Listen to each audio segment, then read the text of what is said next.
20 million barrels of oil a day just stopped moving. The Strait of Hormuz is closed. 1/5 of the world's entire oil supply is locked behind a naval blockade. Today, you will see exactly how the 1973 oil crisis played out, and why the same pattern says the worst of 2026 is still ahead. Gas prices across the United States have blown past $6 a gallon. In parts of California, they have hit $8. For a single mother in Houston commuting 60 miles to work, that means choosing between a full tank and a full fridge.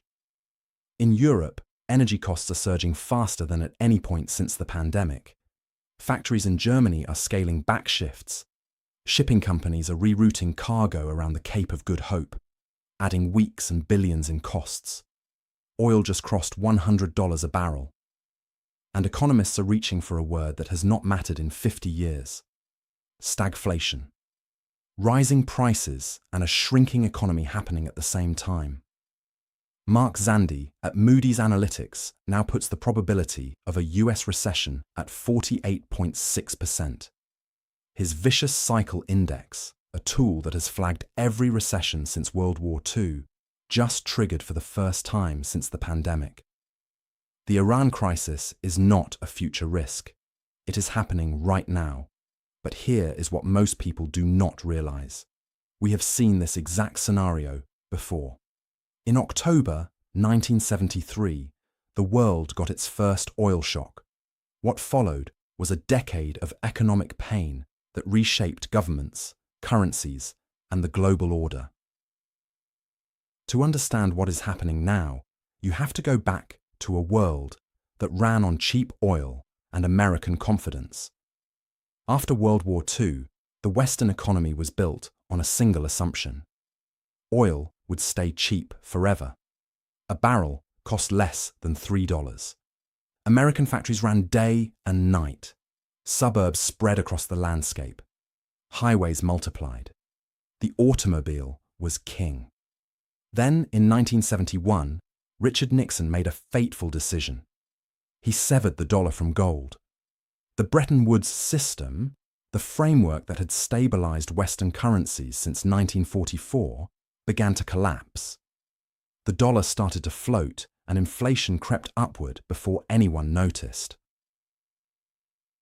2 years later, on October 6, 1973, Egypt and Syria launched a surprise attack on Israel. The Yom Kippur War had begun. Within days, the United States sent military aid to Israel. King Faisal of Saudi Arabia responded with a weapon no one had ever used at this scale: oil. OPEC, the Organization of the Petroleum Exporting Countries, announced an embargo against the United States and its allies. The flow of crude oil slowed to a trickle. In 3 months, oil prices quadrupled, from $3 a barrel to nearly $12. The shock was instant. Gas stations ran dry across America. Lines stretched for blocks. Fistfights broke out at pumps. Some states introduced rationing based on license plate numbers. Odd numbers filled up on odd days. Even numbers on even days. A schoolteacher in suburban Philadelphia remembers sitting in her car for 2 hours just to fill half a tank.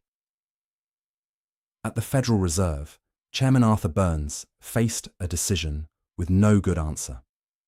Raise interest rates to fight inflation, and you kill jobs during a recession. Hold rates steady to protect employment, and inflation spirals out of control. Burns chose a middle path. He raised rates cautiously and tried to manage both crises at once. It failed. Inflation kept climbing. Unemployment kept rising. The economy entered a condition that textbooks said was impossible: stagflation. The 1974 recession wiped out savings and shattered confidence. And just as the economy began to stabilize, a second blow arrived. In 1979, the Iranian Revolution overthrew the Shah. Oil production collapsed again. Prices doubled within a year. This time, the Federal Reserve had a new chairman, Paul Volcker. And Volcker made the decision that Burns never could. He raised interest rates to 20%.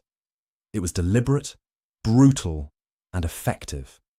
Volcker chose to crush inflation even if it meant triggering the deepest recession since the Great Depression. Unemployment peaked at 10.8% in 1982. Millions lost their jobs. Factories closed across the Rust Belt. In Youngstown, Ohio, steel workers who had held their jobs for 30 years found the gates locked on a Monday morning. But inflation finally broke. The fever was over, and the patient barely survived. The 1970s oil crises did not just cause a recession. They reshaped the world. The American auto industry lost an entire generation of customers to Japanese fuel-efficient cars. The Strategic Petroleum Reserve was created because the country swore it would never be caught unprepared again. The petrodollar system locked in, tying global oil trade to the US dollar for the next 5 decades. And the political fallout was enormous. Jimmy Carter lost to Ronald Reagan in 1980, partly because voters blamed him for the economic misery they were living through. Across the developing world, nations that had borrowed heavily in US dollars found their debts unserviceable. The global South paid for a crisis it did not cause. Now look at 2026. The parallels are difficult to ignore. An energy supply shock driven by Middle East conflict. A Federal Reserve caught between inflation and recession. Tariff wars compounding the pressure on an already fragile global economy. But there are critical differences. In 1973, the United States imported nearly all of its oil. Today, America is a net energy producer. That changes the math. Asia now depends on Middle Eastern oil far more than Europe did in the 70s. China, Japan, India, and South Korea are absorbing the worst of this shock. Their economies run on tankers that can no longer pass through the strait. And this time, it is not just crude oil. Liquefied natural gas also flows through Hormuz. The disruption is wider than anything the 70s produced. The misery index sits at 7.1%. In the late 70s, it hit double digits. We are not there yet, but it is trending upward. The 70s taught us one lesson above all. Energy shocks do not resolve in months. They ripple through supply chains, labor markets, and government budgets for years after the headlines move on. If this shock follows the same playbook, the worst chapter has not been written yet. What comes next depends on decisions being made right now, in rooms most of us will never see.